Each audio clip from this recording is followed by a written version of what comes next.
As more and more shocking details about the Epstein case come to light, it has become clear that Jeffrey Epstein's private island, Little St. James, takes center stage for being the perfect location for Epstein to revel in his vile desires without fear of being caught. Every now and then, the disgraced financier was known to invite certain rich and powerful individuals to his island so he could play host. While some have speculated that the majority of Epstein's guests shared his depraved interests, there's only one way to find out. In this video, I will be revealing 6 rich kids who went on Epstein Island and the events that unfolded during their stay.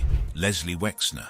In the mid-1980s, Les Wexner, the founder of the L Brands retail empire, crossed paths with Jeffrey Epstein through mutual acquaintances who vouched for Epstein's financial expertise. Epstein, known for his self-created mythology of only working with billionaires, saw an opportunity to manage Wexner's personal finances and took over that responsibility. Little did Wexner know the extent of the web he was entering. Wexner, a man of immense wealth and success, placed his complete trust in Epstein. In July 1991, Wexner went as far as granting Epstein power of attorney over his personal fortune, giving him wide latitude to act on his behalf. This level of trust was unprecedented, as Epstein now had the authority to make financial decisions on behalf of one of the richest men in the world. Epstein quickly became deeply involved in Wexner's personal ventures. His signature appeared on real estate documents, tax filings, and corporation records for Wexner's personal holdings. It seemed that Epstein's influence was expanding alongside Wexner's empire. As Wexner's clothing brands, including the lingerie giant Victoria's Secret, gained worldwide recognition, Epstein's wealth and influence grew in tandem. But the true nature of their relationship and the extent of Epstein's involvement in Wexner's affairs would soon come to light. Epstein began to acquire luxury properties around the world, including a 10,000 square foot house adjacent to Wexner's estate in New Albany, Ohio. The proximity of their residences raised eyebrows, as Epstein seemed to be benefiting greatly from his connection to Wexner, and the two men seemed to have formed a connection that went beyond working together.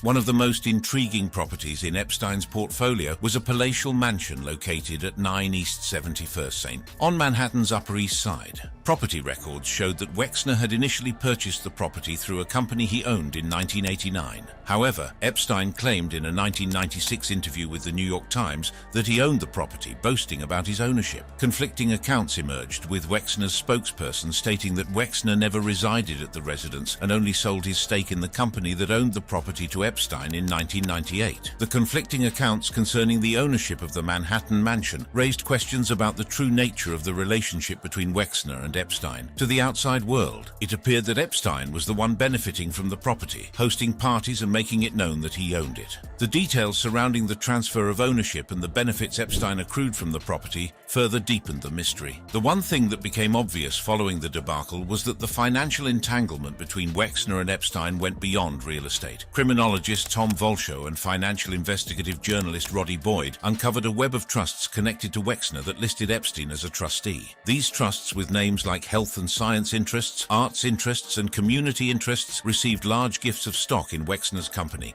The Limited. Between 1991 and 2006, Epstein oversaw the sale of over $1.3 billion of company stock held by these trusts, representing a vast pool of cash largely controlled by Epstein. While some of the money was likely used for charitable purposes, Volshow and Boyd noticed a potential pattern. Epstein would liquidate a significant amount of stock on behalf of these trusts and then make large purchases for himself shortly after, including homes, planes, and even his infamous private island. The source of Epstein's wealth and the timing of these transactions raised eyebrows. With power of attorney granted by Wexner, Epstein had the ability to convert some of Wexner's assets into his own uses. The exact details of how this happened remain unclear, as private bank statements have not been made public. However, the timing and the significant financial transactions suggest a deeper connection between Wexner and Epstein than initially meets the eye. The relationship between Les Wexner and Jeffrey Epstein is a web of trust, manipulation, and alleged financial misappropriation. Wexner's complete trust in Epstein allowed him to gain control over Wexner's personal finances and expand his influence within Wexner's empire. Although many aspects of the relationship between Wexner and Epstein remain shrouded in mystery, it became abundantly clear that the two were more than just business partners when records emerged to show that Epstein hosted Wexner on his private island more than once. The details of the visit are not without public knowledge, but considering the reputation of the island, may have speculated, albeit without proof, that Wexner may have either been involved or at the very least aware of the evil being perpetrated by Epstein. In 2007, Wexner claimed to have cut ties with Epstein after learning about the missing money amid the first federal investigation into Epstein's sexual crimes. Wexner maintains that he had no knowledge of Epstein's sexual predation prior to the investigation. However, questions remain about how much Wexner truly knew and whether he turned a blind eye to Epstein's activities. In the aftermath of Epstein's arrest in 2019, Wexner turned over documents to authorities, further fueling speculation about the extent of their relationship and the secrets that may still be hidden. The timeline and key events of Leslie Wexner's relationship with Jeffrey Epstein paint a picture of a complex and enigmatic connection.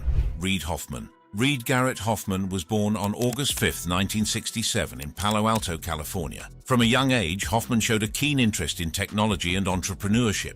He attended Stanford University, where he pursued a Bachelor of Science in Symbolic Systems and Cognitive Science. It was during his time at Stanford that Hoffman's passion for the tech industry began to take shape. After completing his undergraduate studies, Hoffman continued his academic journey at Wolfson College, Oxford, as a Marshall Scholar. There he earned a Master of Studies in Philosophy, further expanding his knowledge and intellectual prowess. Hoffman's career in the tech industry kicked off in 1994 when he joined Apple Computer. During his time at Apple, he worked on an early online service called eWorld, gaining valuable experience in the rapidly evolving world of technology. However, it was in the realm of entrepreneurship that Hoffman truly made his mark. In 1997, he co-founded his first company, SocialNet.com. As Hoffman's career progressed, he became increasingly involved in the world of finance and investment. He served on the board of directors for PayPal, revolutionary online payment system, and eventually joined the company full-time as its chief operating officer, COO. This role allowed him to further hone his business acumen and expand his network within the tech industry. In 2002, Hoffman embarked on a groundbreaking endeavor that would solidify his status as a tech pioneer. Alongside two former colleagues from SocialNet.com, he co-founded LinkedIn, a business-oriented social network. LinkedIn quickly gained traction and became one of the first successful platforms of its kind, connecting professionals from around the world. The success of LinkedIn propelled Hoffman into the spotlight, and his stake in the company was estimated to be worth billions of dollars. In 2016, Microsoft recognized the immense value of LinkedIn and acquired the platform for a staggering $26.2 billion.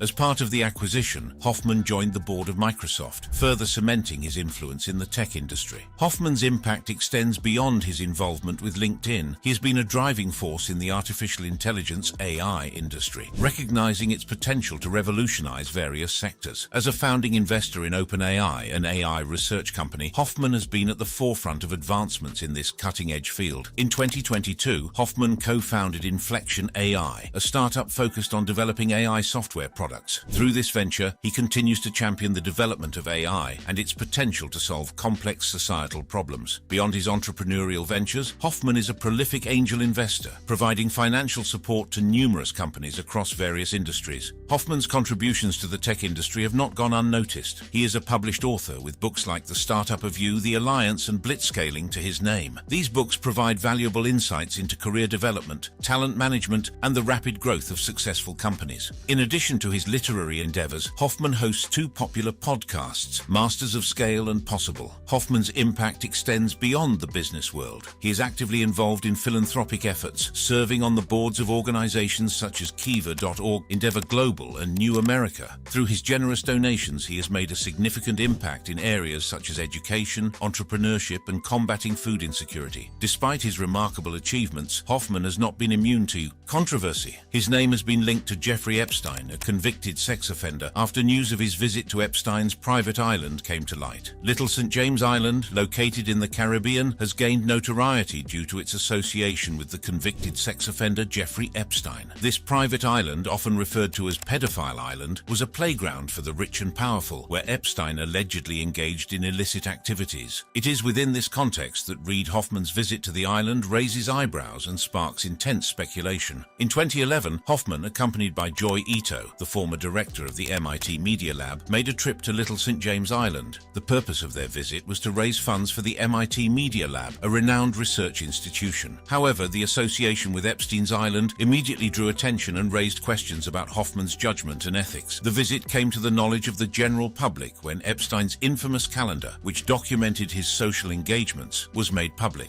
Hoffman's name appeared in the calendar, indicating his presence on the island. This revelation sent shockwaves through the tech industry and beyond, as people questioned the nature of Hoffman's relationship with Epstein and the implications it might have. It is important to note that Hoffman has publicly acknowledged his association with Epstein and expressed deep regret for his involvement. In a statement, he apologized for any damage caused by his connection to Epstein and emphasized that he was unaware of the extent of Epstein's heinous activities at the time of his visit. Despite Hoffman's apology, the controversy surrounding his visit to Little St. James Island persists. Critics argue that his association with Epstein, even if unintentional, raises serious concerns about his judgment and moral compass. They question how someone of Hoffman's stature and influence could have been unaware of Epstein's criminal activities, given the widespread knowledge of Epstein's reputation. It is worth noting that Hoffman's visit to Little St. James Island does not imply any direct involvement in Epstein's illegal activities. However, the mere association with such a notorious figure has cast a shadow over his career and philanthropic endeavors. Bill Clinton.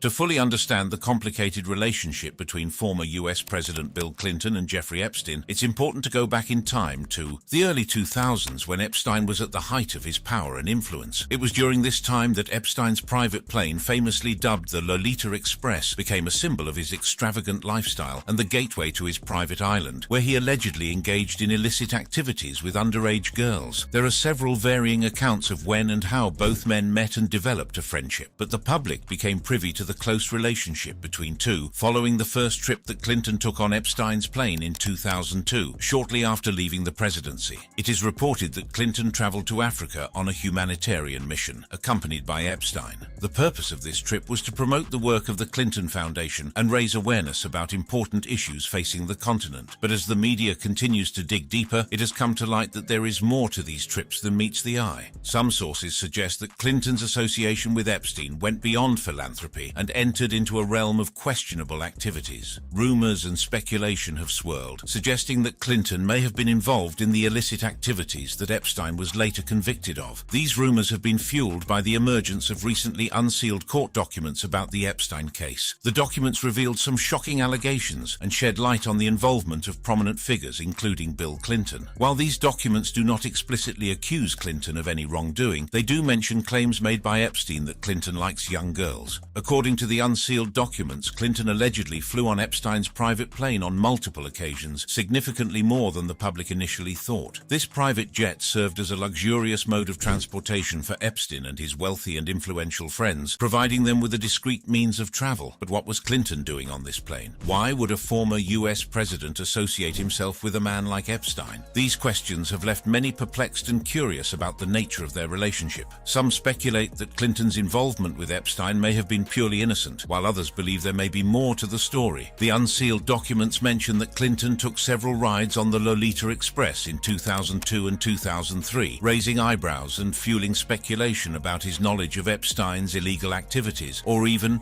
participation. It is important to note that Clinton's spokesperson has emphasized that it has been nearly 2 decades since Clinton had any contact with Epstein. However, the frequency of Clinton's trips on the private plane raises questions about his level of familiarity with Epstein and his activities, but it doesn't stop there. Clinton is also alleged to have visited Epstein's infamous island, known as Little St. James. This private island has gained a reputation for being a secluded retreat where the rich and powerful could engage in illicit activities away from prying eyes. The unsealed documents mention claims made by Epstein's former traveling masseuse, Virginia Giuffre, who stated that Clinton had dinner on the island with 2 young, beautiful girls hanging on his arm. These allegations have sent shockwaves through the media and have further fueled speculation about the nature of Clinton's relationship with Epstein. Giuffre, in a manuscript cited by the Daily Mail, vividly described Clinton's visit to the island. She claimed that Clinton walked into the night with a beautiful woman on each arm, strolling into the darkness with 2 lovely girls around either arm. Giuffre further revealed that Clinton sat next to these girls at dinner, teasing them with playful pokes and brassy comments. The manuscript paints a picture of a night filled with provocative behavior and no modesty between any of them. It is important to note that these allegations have not been proven in a court of law, and Clinton has denied any involvement in Epstein's illegal activities. His team maintains that he has no association with Epstein's crimes and that he has not been accused of any criminal activity related to him. As more information continues to emerge, it is clear that this scandal scandal is far from over. The unsealed court documents have brought Bill Clinton's relationship with Jeffrey Epstein into the spotlight once again, leaving many questioning the nature of their friendship and the extent of Clinton's knowledge about Epstein's activities. Alan Dershowitz. Alan Dershowitz, a name that has become synonymous with high-profile legal battles and controversial clients. With a career spanning nearly 5 decades, Dershowitz has established himself as one of the most prominent lawyers and legal scholars in the United States. Known for his work in U.S. constitutional law and American criminal law, Dershowitz has taken on some of the most challenging and often unpopular causes and clients. From celebrities like Mike Tyson, Patty Hearst, and Julian Assange, to notorious figures like O.J. Simpson, Dershowitz has fearlessly defended individuals accused of heinous crimes. Throughout his career, Dershowitz has been a vocal advocate for his clients, often taking controversial positions and fighting for their rights. He has won the majority of murder and attempted murder cases he has handled, earning him a reputation as a formidable defense attorney. But it is not just his courtroom victories that have made Dershowitz a household name. He has also written extensively on politics and the law, penning books such as The Case for Israel and The Case Against Impeaching Trump. Dershowitz's strong support for Israel and his involvement in public debates on the Israeli-Palestinian conflict have further cemented his position as a prominent legal commentator.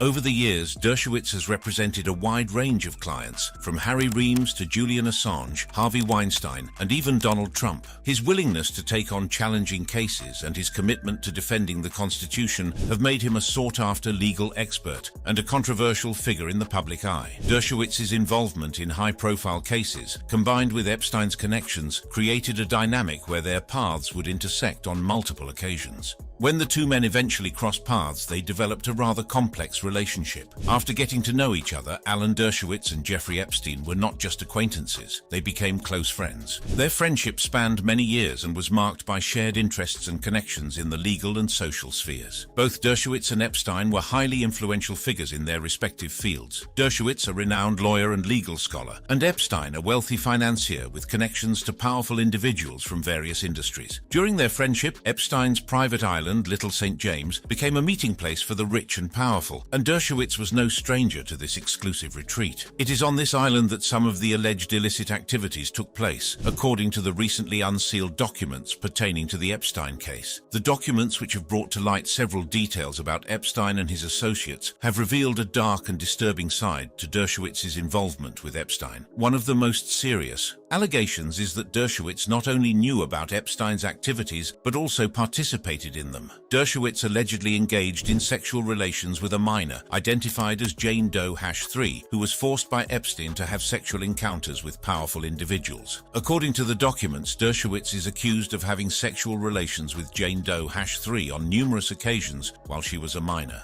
These encounters allegedly took place not only in Florida but also on private planes, in New York, New Mexico, and even on Epstein's private island, the infamous Little St. James. Dershowitz has vehemently denied these allegations, stating that he did nothing wrong and demanding the release of all documents to prove his innocence. He has claimed that the woman who initially accused him later withdrew her lawsuit, suggesting that she may have misidentified him. In his defense, Dershowitz has also questioned the credibility of the allegations, pointing out the hypocrisy of certain groups and movements. He has criticized radical feminists, the Me Too movement, and even brought up the Hamas rapes of young Jewish girls, claiming that these issues receive less attention. The allegations against Dershowitz have sparked a heated debate, with supporters and critics weighing in on the credibility of the claims. The truth behind these allegations is yet to be fully determined, and further investigation is needed to uncover the facts. Even as new information continues to surface, Dershowitz has consistently maintained his innocence, vehemently denying any wrongdoing.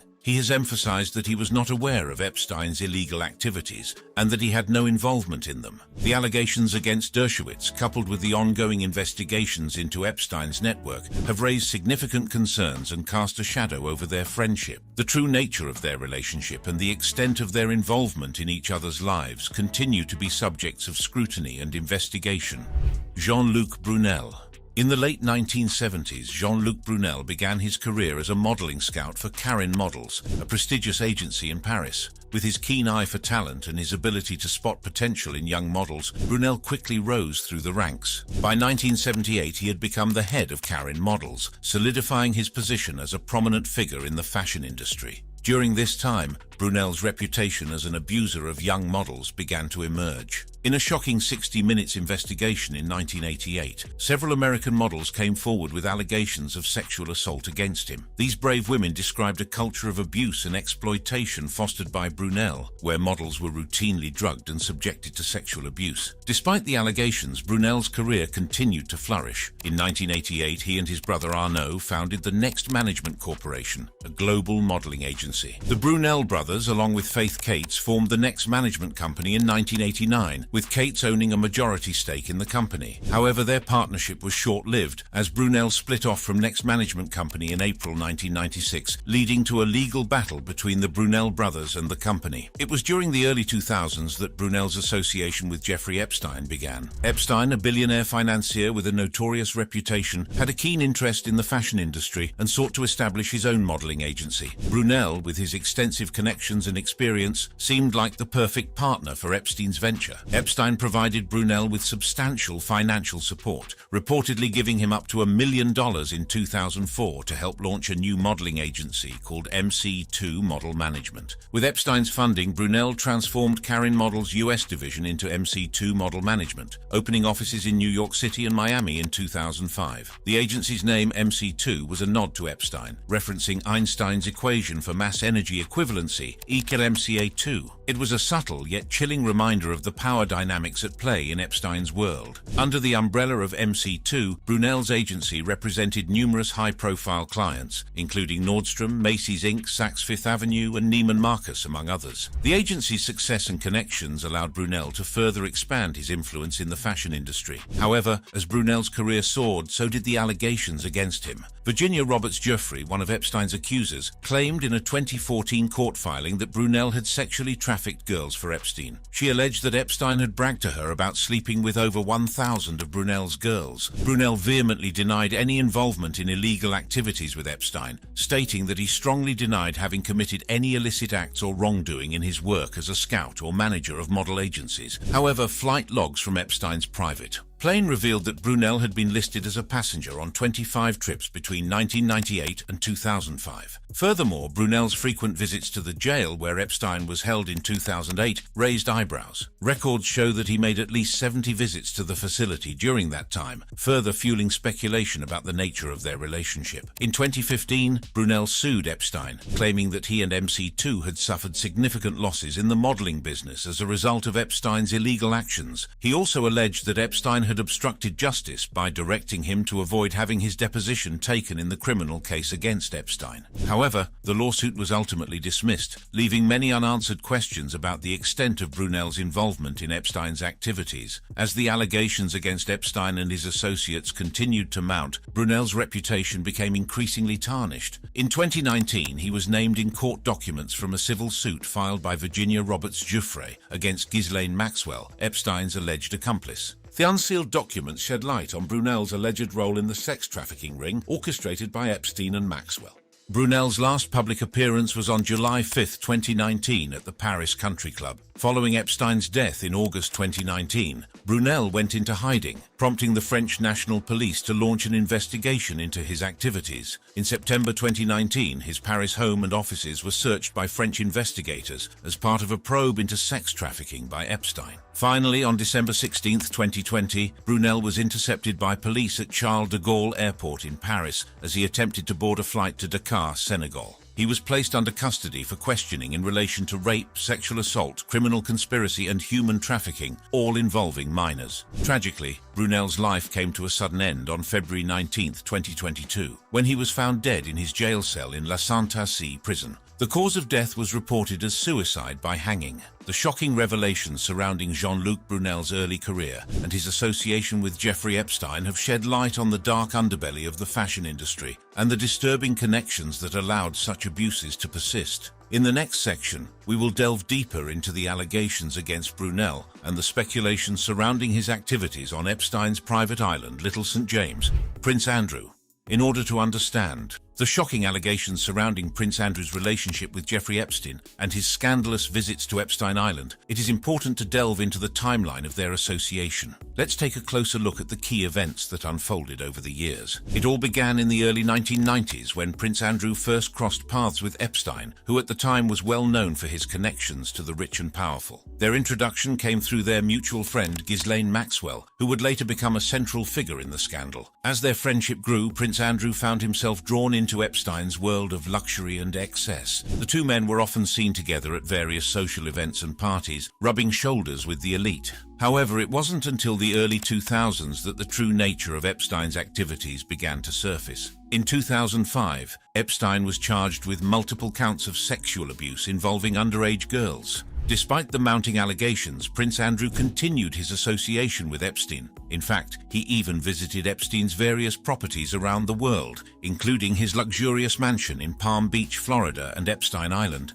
One of the most significant events in their relationship occurred in 2008, when Epstein pleaded guilty to soliciting prostitution from a minor. This conviction shed light on the extent of Epstein's crimes and raised questions about those who associated with him. Despite the public scrutiny, Prince Andrew maintained his friendship with Epstein. In 2010, he was photographed walking through Central Park with Epstein, sparking outrage and further fueling the controversy surrounding their relationship. The true extent of Prince Andrew's involvement with Epstein came to light in 2015, when one of Epstein's victims, Virginia Giuffre, filed a defamation lawsuit against Ghislaine Maxwell. In her lawsuit, Giuffre alleged that she was forced to have sexual relations with Prince Andrew while she was underage. She also claimed that on one occasion she had participated in a group scene with Prince Andrew, Epstein, and a few other girls on the infamous Epstein Island. These shocking allegations sent shockwaves through the media and the public. Prince Andrew vehemently denied any wrongdoing, stating that he had no recollection of ever meeting Giuffre. On the other hand, Giuffre claims that she met him as a minor and that on the first night they met, they visited a club with Ghislaine and Epstein. Upon their return, Giuffre claims that Prince Andrew took advantage of her for the first time. In 2019, Prince Andrew's association with Epstein reached a boiling point when he agreed to participate in a televised interview with the BBC. However, the interview backfired spectacularly, with Prince Andrew's responses being widely criticized and deemed insensitive. During the interview, Andrew denied knowing or having any sexual relationship with Giuffre. He also challenged the authenticity of a picture of him, Giuffre and Ghislaine Maxwell that had begun circulating in the media. The fallout from the interview was swift and severe. Prince Andrew announced that he would be stepping back from his public duties, and many organizations and institutions severed ties with him. In 2022, Prince Andrew settled a lawsuit filed by Virginia Giuffre, paying her an undisclosed financial settlement. However, he did so without admitting any liability. Despite the settlement, the allegations and controversies surrounding Prince Andrew's relationship with Epstein continue to haunt him. His future within the British royal family remains uncertain, and the public's perception of him has been forever altered. As the investigation into Epstein's crimes and those associated with him continues, the full truth may never be known. But one thing is clear: the scandal surrounding Prince Andrew's relationship with Jeffrey Epstein has forever changed the narrative surrounding the British royal family. With each passing day, more details about the horrific nature of Epstein's case come to light. And although Epstein himself has passed, the world continues to watch eagerly, hoping to see his co-conspirators and enablers. Check out this video to learn more about the latest developments in the Epstein case.